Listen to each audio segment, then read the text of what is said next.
चोर चमार, वो चोर को चमार से जोड़ने का भाव उन्होंने दिया। उन्होंने कहा पुरानी कहावत है। मैं देखता हूं कि अगर इस पुरानी कहावत को एक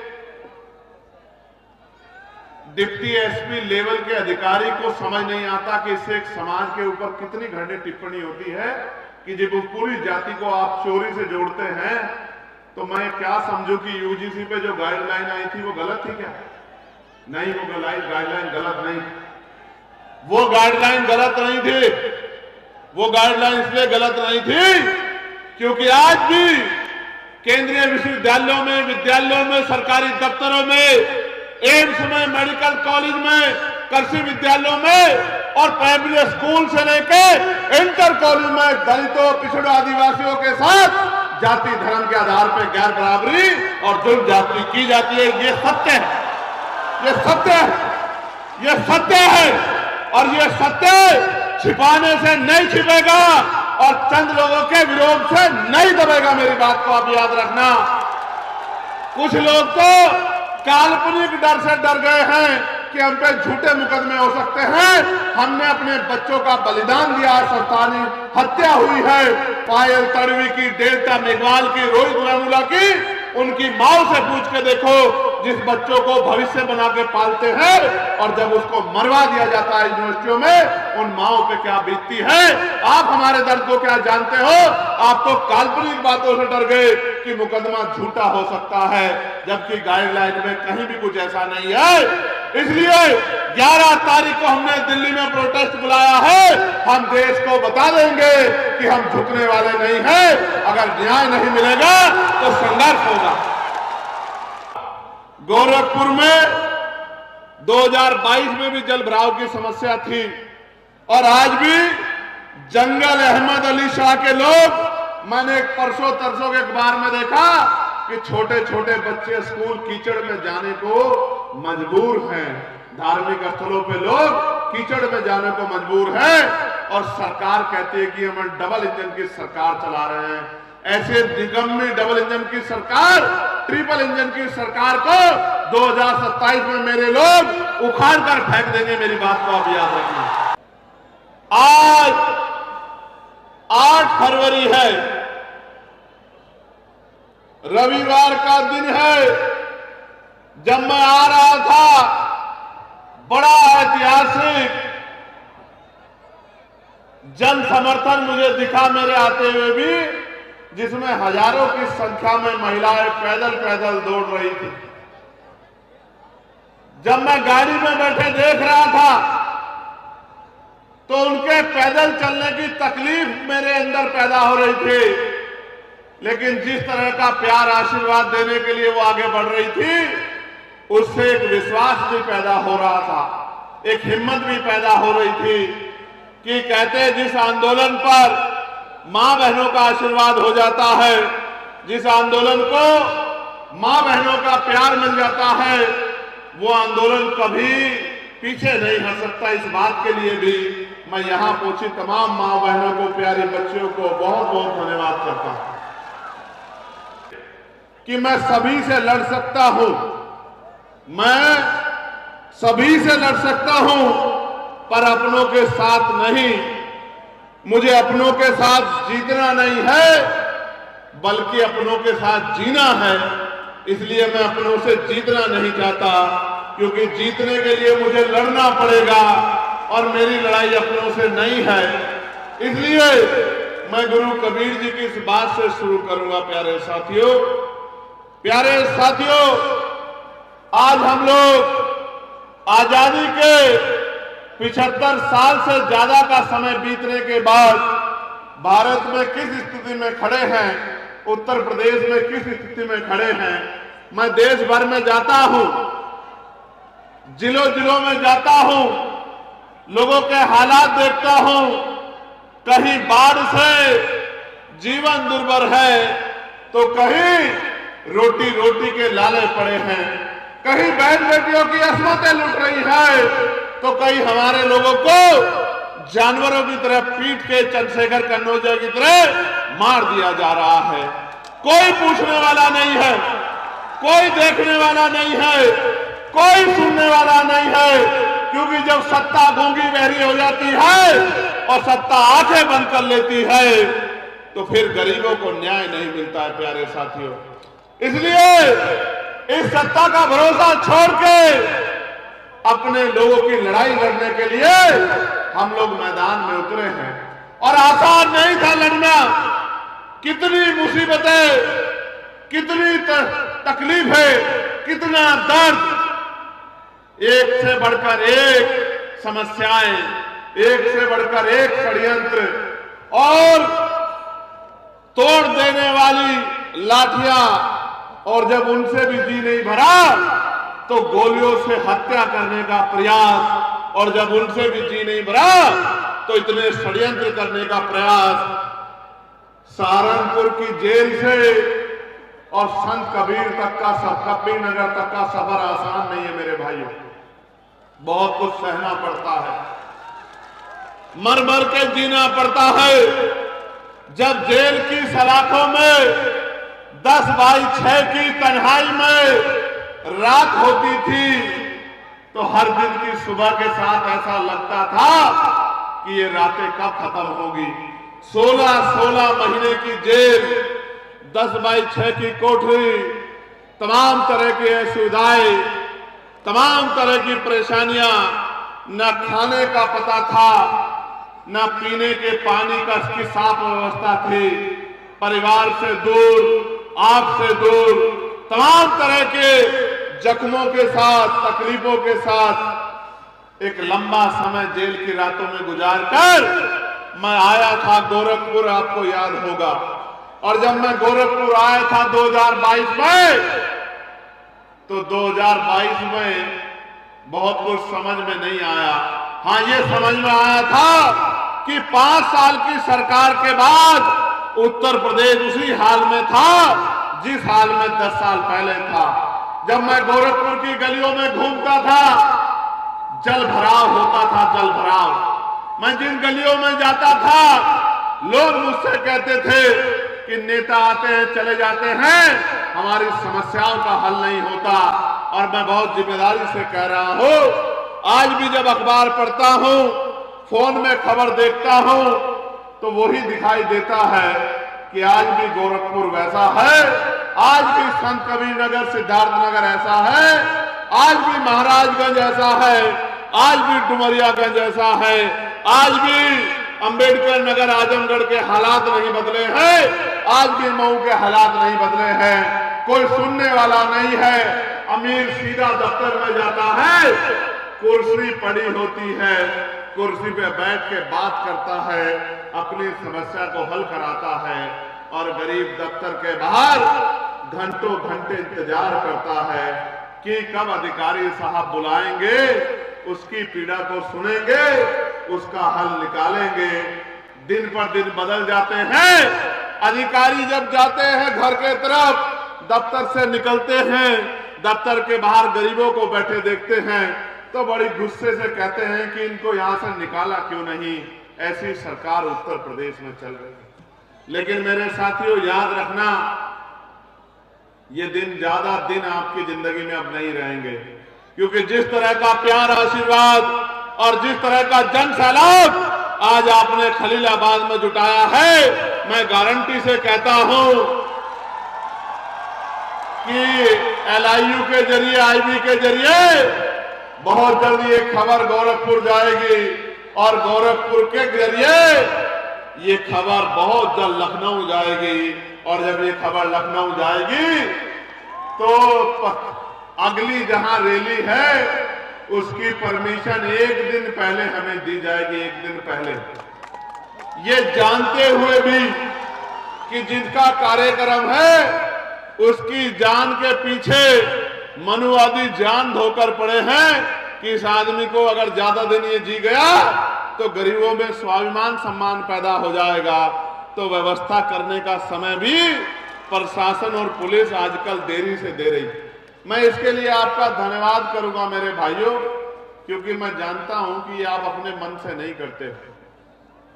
पुलिस और एडमिनिस्ट्रेशन तो सरकार के अधीन है, सरकार जो चाहती है, नेता जो चाहते हैं, विधायक जी जो चाहते हैं, सांसद जी जो चाहते हैं, मंत्री जी जो चाहते हैं, मुख्यमंत्री जो चाहते हैं, वो करना आपकी मजबूरी है, वरना आपका मेरा कोई झगड़ा नहीं है।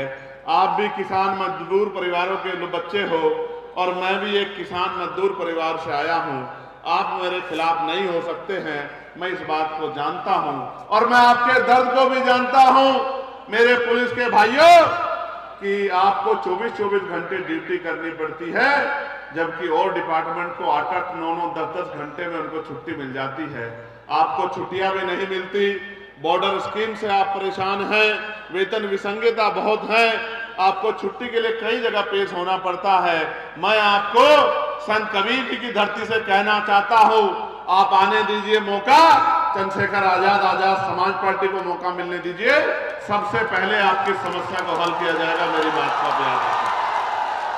और देखो, मैं जिनके बीच में खड़ा होकर कह रहा हूं, वो आपकी समस्या खुद हल होने पे खुशी जाहिर कर रहे हैं, वो कहीं से आपसे नाराज नहीं है।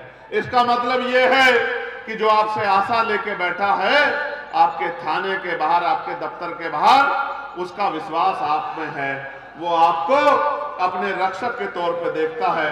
मैं आपसे आग्रह करूंगा कि आप भी उनके साथ प्यार का सलूक किया करो, क्योंकि कई जगह से जो खबरें मिलती है वो मन में चिंता पैदा करती है। कल ही एक सीओ साहब की वीडियो वायरल हुई है जो मिलक रामपुर में हैं। मैंने अपने ट्विटर हैंडल पे उसको कोट किया है। वो कह रहे थे, चोर चमार, वो चोर को चमार से जोड़ने का भाव उन्होंने दिया। उन्होंने कहा पुरानी कहावत है। मैं देखता हूं कि अगर इस पुरानी कहावत को एक डिप्टी एसपी लेवल के अधिकारी को समझ नहीं आता कि इससे एक समाज के ऊपर कितनी घटिया टिप्पणी होती है, कि जब उस पूरी जाति को आप चोरी से जोड़ते हैं, तो मैं क्या समझूं कि यूजीसी पे जो गाइडलाइन आई थी वो गलत थी क्या? नहीं, वो गाइडलाइन गलत नहीं, वो गाइडलाइन गलत नहीं थी।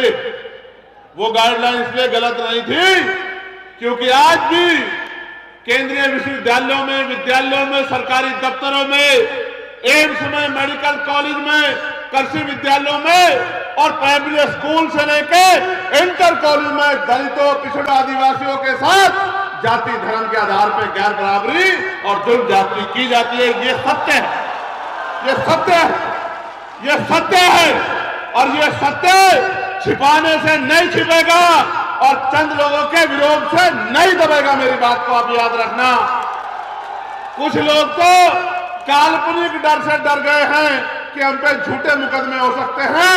हमने अपने बच्चों का बलिदान दिया, संस्थानी हत्या हुई है, पायल तड़वी की, डेल्टा मेघवाल की, रोहित वेमुला की, उनकी माओ से पूछ के देखो, जिस बच्चों को भविष्य बना के पालते हैं और जब उसको मरवा दिया जाता है यूनिवर्सिटियों में, उन माओ पे क्या बीतती है। आप हमारे दर्द को क्या जानते हो? आप तो काल्पनिक बातों से डर गए कि मुकदमा झूठा हो सकता है, जबकि गाइडलाइन में कहीं भी कुछ ऐसा नहीं है। इसलिए 11 तारीख को हमने दिल्ली में प्रोटेस्ट बुलाया है। हम देश को बता देंगे कि हम झुकने वाले नहीं हैं।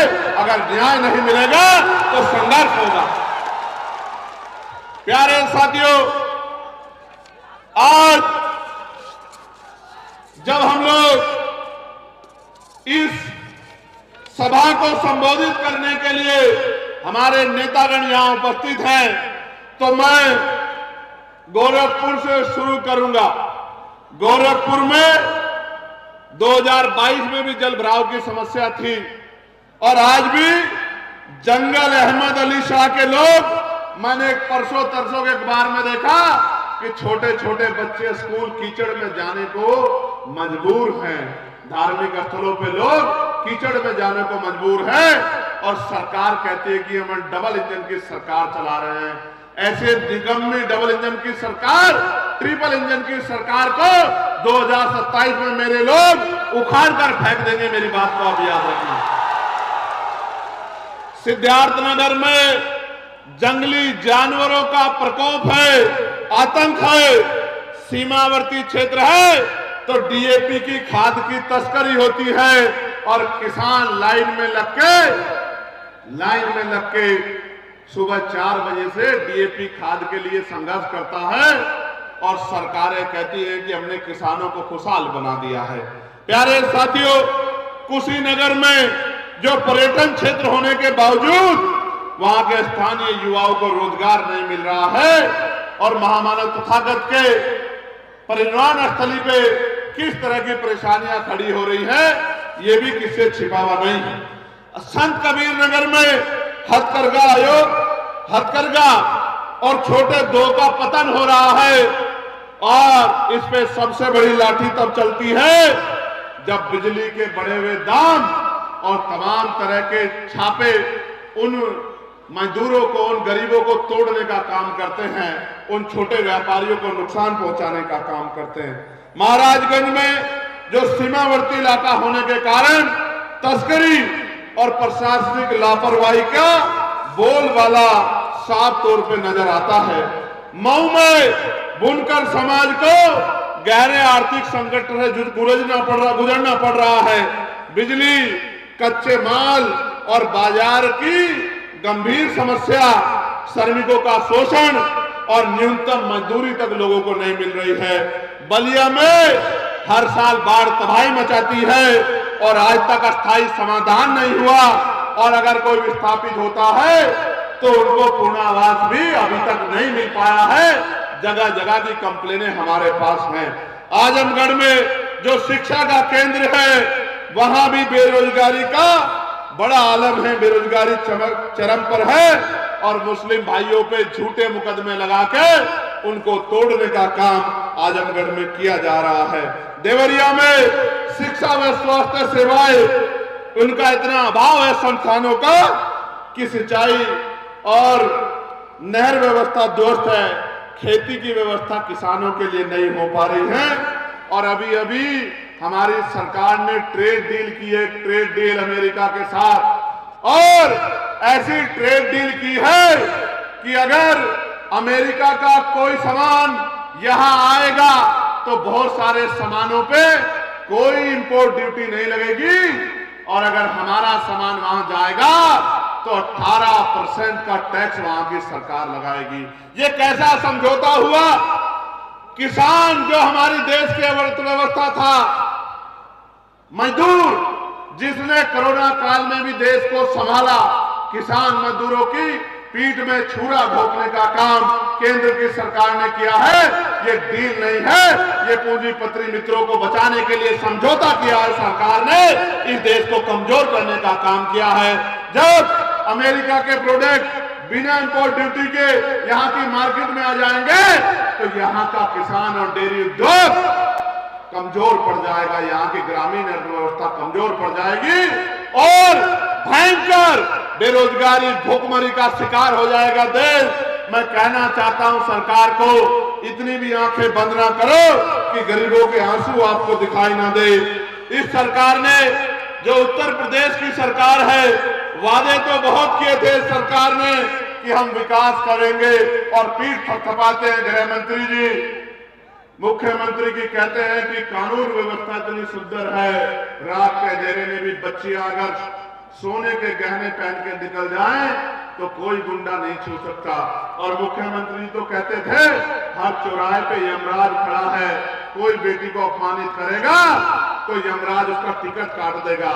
लेकिन कवसार में, मेरठ में जब एक बच्ची की अपहरण किया जाता है और उसकी मां को, जब वो मां अपनी बच्ची की रखवाली करना चाहती है, उस मां को धारदार हथियार से मार दिया जाता है, तो ना मुख्यमंत्री के मुंह से आवाज निकलती है, ना गृह मंत्री के मुंह से आवाज निकलती है और यमराज भी छुट्टी पे चला जाता है। इनका यमराज भी कहीं ढूंढा नहीं मिलता है। ये सरकार चला रहे हैं, आप देखिए। प्यारे साथियों, बाबा साहब अंबेडकर ने हमें शिक्षा के रूप में हथियार दिया था कि जो गरीब से गरीब व्यक्ति है, जो मजदूर है, किसान है, जो बेबसी लाचारी में जिया है, वो भी अपने बच्चे को अच्छी शिक्षा दिला के क्लास 4 से लेकर क्लास 1 का अधिकारी बना सकता है, उसको मुख्य धारा में ला सकता है। मैं अपने बारे में बताता हूं, औरों की छोड़िए। कहते हैं ना, हाथ कंगन को आरसी क्या और पढ़े लिखे को फारसी क्या। मैं आपके सामने गवाह खड़ा हूं। अगर मेरे पिताजी और मेरे दादाजी में तुलना की जाए, मेरे दादाजी को पढ़ने का अवसर नहीं था, वो मजदूरी करते थे दूसरों के खेतों में, वो पशु चराने का काम करते थे। संविधान आया, मेरे पिताजी को पढ़ने का अवसर मिला, तो मेरे पिताजी पढ़ लिख कर मास्टर बने, और जब मास्टर बने तो एक तनख्वाह मिली, जेब में पैसा आया, तो मुझे उन्होंने और मेरे दोनों भाइयों को, मेरी तीनों बहनों को अच्छी शिक्षा दिलाने का काम किया।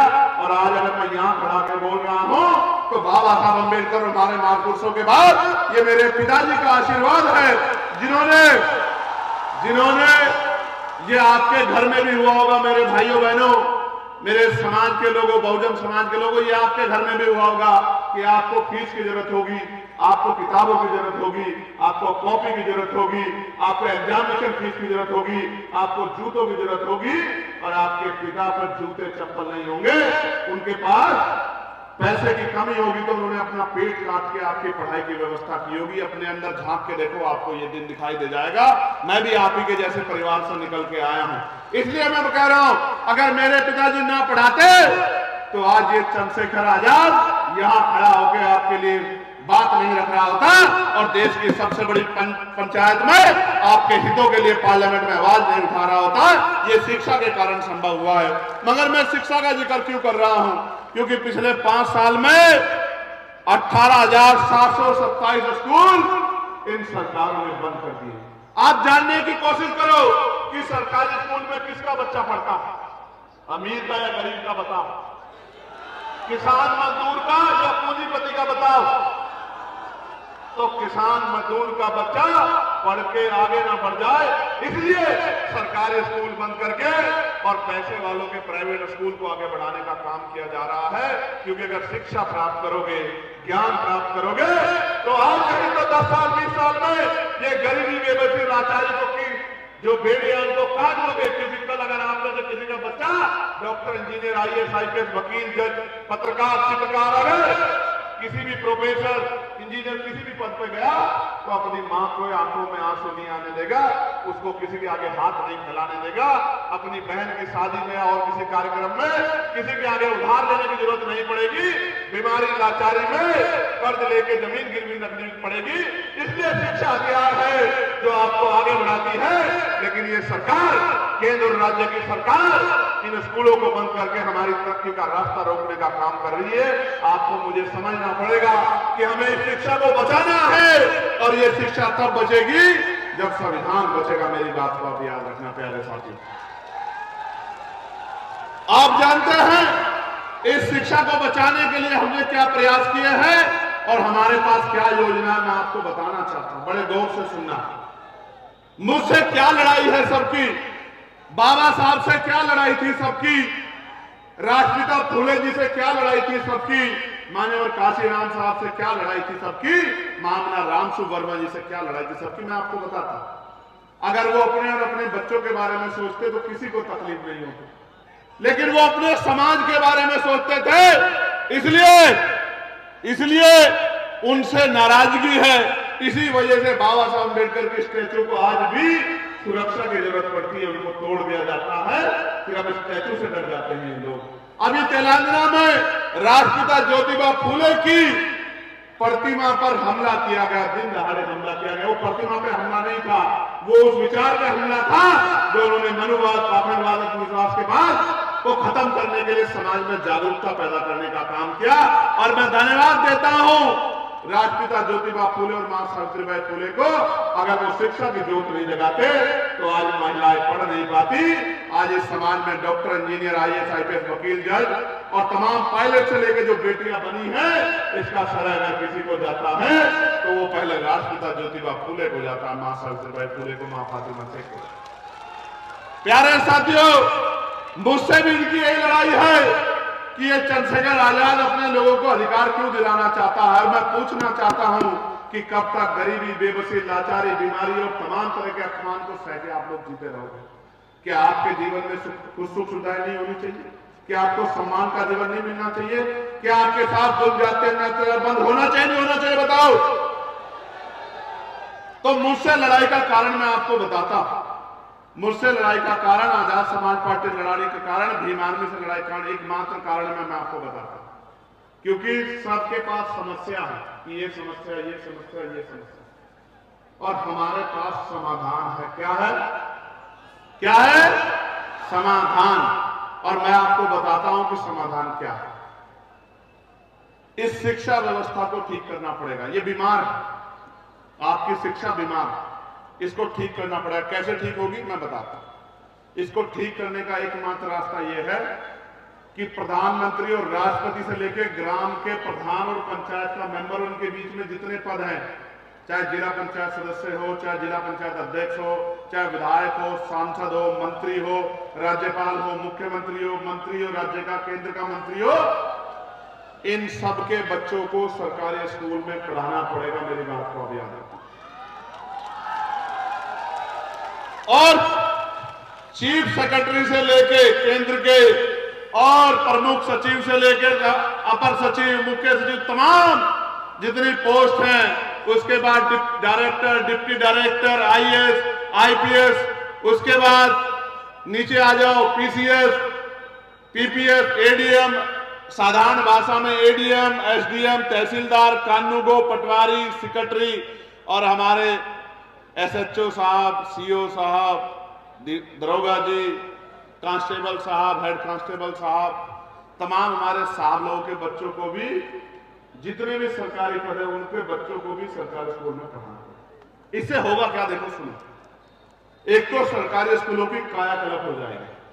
क्योंकि जब जिस स्कूल में एसएसपी साहब का या एसपी साहब का बच्चा पढ़ेगा, जिस स्कूल में एडीएम साहब का या डीएम साहब का बच्चा पढ़ेगा, उस स्कूल की बिल्डिंग कमजोर नहीं हो सकती है। क्योंकि अपने बच्चे की रखवाली करनी है तो इसी बीच में गरीब के बच्चों की भी रखवाली हो जाएगी। मेरी बात को ध्यान, ये तो लागू कराने वाले हैं, लेकिन जो बनाने वाले हैं कानून, अगर किसी विद्यालय में विधायक जी का, सांसद जी का बच्चा पढ़ेगा, उसकी बिल्डिंग कमजोर नहीं हो सकती है, वहां किताबों की कमी नहीं हो सकती, वहां टीचरों की कमी नहीं हो सकती है। क्योंकि जब उनके बच्चों के भविष्य में आंच आएगी तो ऐसे मिलेंगे स्कूल जैसे 5 स्टार होटल होते हैं। मेरी बात को आप याद रखना। और शिक्षा भी ऐसी होगी जो प्राइवेट स्कूलों में नहीं मिलती है, लेकिन ये देना नहीं चाहते। और मैं आपको इस शिक्षा के साथ कमजोर नहीं पड़ने दूंगा, इस बात को आप याद रखना। यही लड़ाई है इनकी मेरी, इसीलिए मेरे खिलाफ खड़े हैं। खड़े रहने दो, खड़े रहने दो।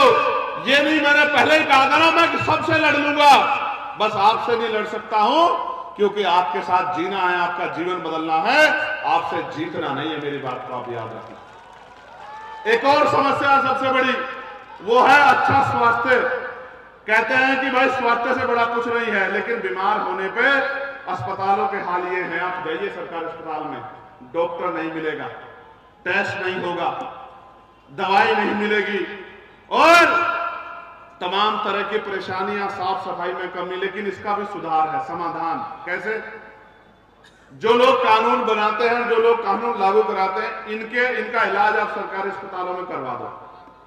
डीएम साहब का, एसएसपी साहब का, एसपी साहब का, सीओ साहब का, एडीएम साहब का, एसडीएम साहब का, तहसीलदार साहब का, कानूगो साहब का, इनके बच्चों का, इनका इलाज सरकारी अस्पताल में होना चाहिए। विधायक जी का, सांसद जी का, मंत्री जी का, जिला पंचायत सदस्य जी का, चेयरमैन साहब का, जिला पंचायत अध्यक्ष जी का, आप देखना सरकारी अस्पतालों की कायाकल्प हो जाएगी और आपके सरकारी अस्पताल आपसे ज्यादा बीमार हैं। अगर सरकारी अस्पतालों की हालत सुधर गई तो फिर प्राइवेट अस्पताल कैसे चलेंगे? इसलिए सरकारी अस्पतालों को जर्जर करके छोड़ दिया गया है कि इसके जरिए गरीबों की जेब कटे। और मैं आज गारंटी से कह रहा हूं, मैं चुनावा सांसद हूं, आयुष्मान योजना में जितना बड़ा घोटाला हो रहा है, उससे बड़ा घोटाला कभी देश के इतिहास में कभी हुआ नहीं होगा। मेरी बात को आप याद रखना। मैंने तो अपनी आंखों से देखा है।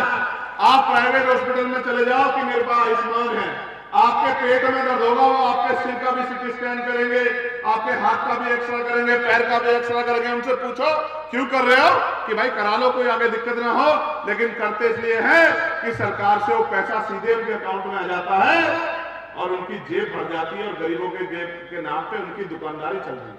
मैं तो इस बात को जानता हूं, इसलिए मैं आपको कह रहा हूं एक तीसरी बड़ी बात है, सबसे बड़ी लड़ाई मुझसे क्या है, आज जल जंगल जमीन आपके घर का स्वाभिमान बहन बेटियों की तरफ जुल जाती होती है। एनसीआरबी का डेटा कह रहा, मैं थोड़े कह रहा, प्रमुख साहब यहां बैठे हैं, एनसीआरबी का डेटा कह रहा, मौर्य जी एनसीआरबी का डेटा कह रहा है कि लाखों महिलाओं पे रेप हत्याएं होती है, गरीबों को, दलितों, पिछड़ों को मारा जाता है, जुल्म जातियां होती है, उनकी जमीनें छीन ली जाती है।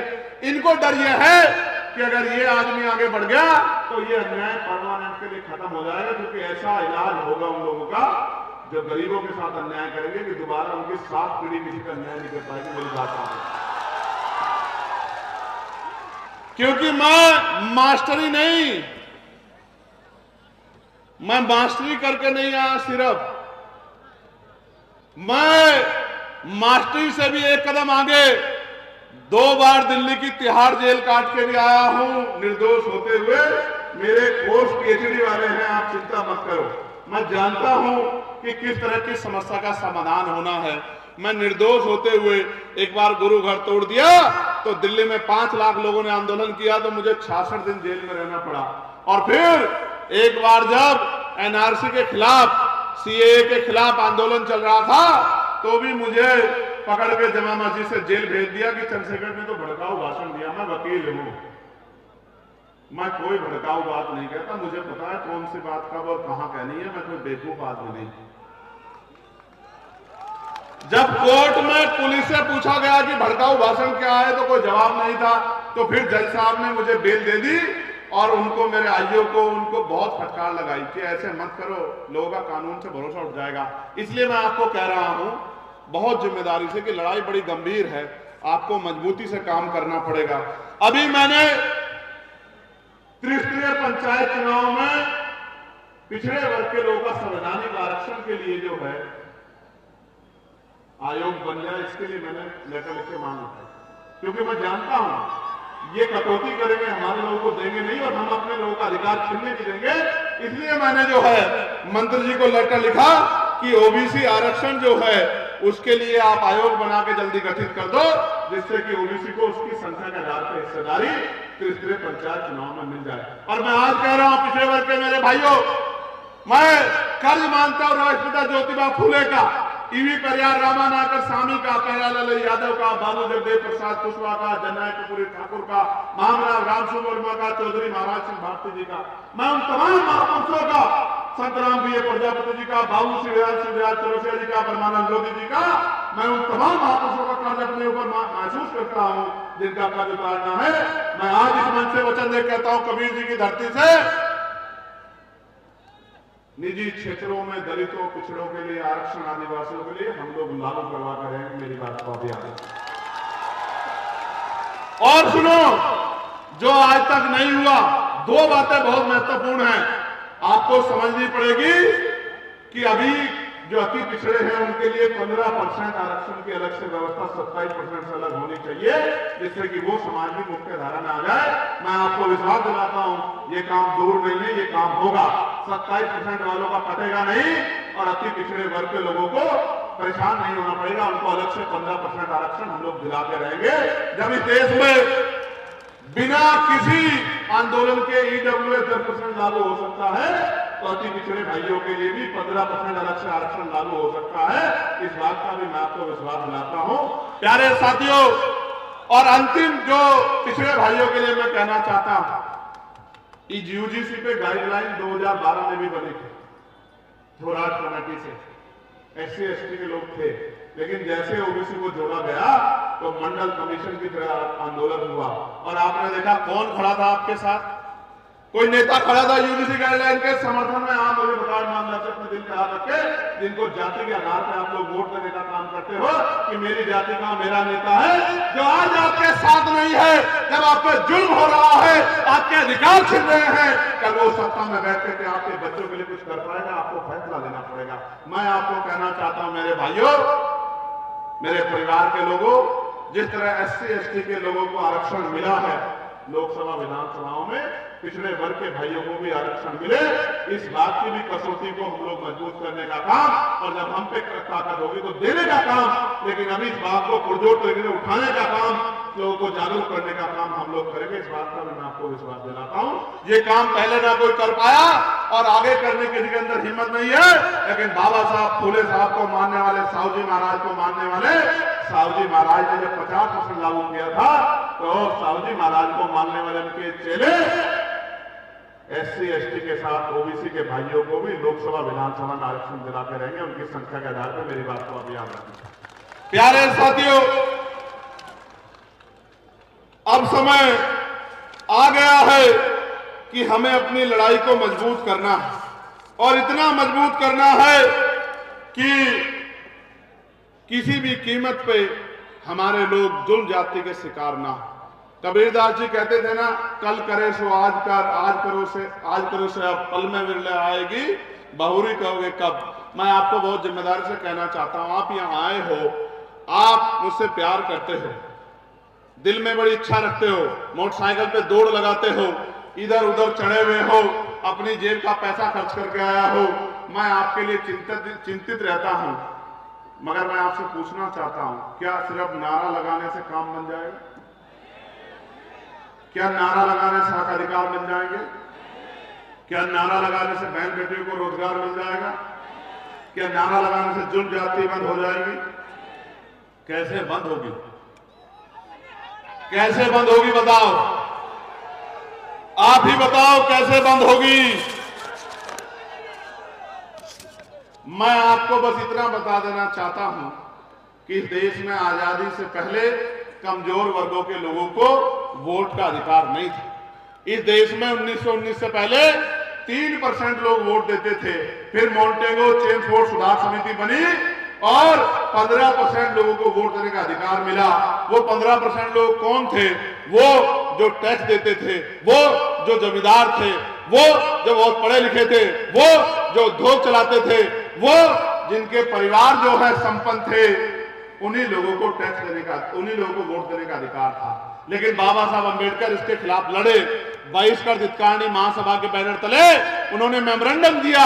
जिस तरह आज आप लोग जिलों पर जाकर मेमोरेंडम देते हो और मेमोरेंडम देके कहा कि जब तक अंतिम व्यक्ति को वोट का अधिकार नहीं मिलेगा तब तक लोकतंत्र नहीं होगा। और उनके प्रयासों की वजह से साइमन कमीशन भारत आया और साइमन कमीशन की रिपोर्ट पे 3 बार गोलमेज सम्मेलन हुआ और 3 बार गोलमेज सम्मेलन के बाद कॉमनवेल्थ अवार्ड के रूप में आपको शक्ति मिली। और जब कॉमनवेल्थ अवार्ड पे समझौता हुआ, पूना पैक्ट हुआ, तो आपको आरक्षण मिला, आपको अधिकार मिला। और भारत पहला ऐसा देश है जहां महिलाओं को संविधान के लागू होने के साथ वोट का अधिकार मिला। दुनिया में अमेरिका, ब्रिटेन, रूस, यूरोप ये नहीं कर पाया। वो महिलाओं को वो भी कमजोर समझता था। बाबा साहब अंबेडकर डटे खड़े रहे कि महिलाओं को हिंदू कोड बिल में बराबर का अधिकार दिलाना है। कानून मंत्री पद से इस्तीफा दे दिया, महिलाओं को वोट का अधिकार दिलाया। और इस देश में अगर पंडित जवाहरलाल नेहरू की बेटी इंदिरा गांधी जी प्राइम मिनिस्टर बनती हैं, या बहन जी मुख्यमंत्री बनती है, या द्रौपदी मुर्मू जी राष्ट्रपति बनी है, तो ये बाबा साहब अंबेडकर के संविधान की वजह से हो पाया है, बाबा साहब अंबेडकर की सोच की वजह से हो पाया है। वरना कोई नहीं चाहता था। महिलाओं को पैर की जूती समझते थे, इतना बुरा हाल था, विधवा विवाह नहीं होता था, सती प्रथाएं बनी हुई थी कि महिलाओं को जिंदा जला दिया जाता था, कोई पूछने वाला नहीं था। आज के हालात क्या हैं? आज वोट होने के बावजूद भी आपको आपके हक अधिकार नहीं मिल रहे हैं। उसका कारण एकमात्र ये है कि बाबा साहब ने कहा था कि दूसरों के महलों से अच्छी होती है अपनी झोपड़ी।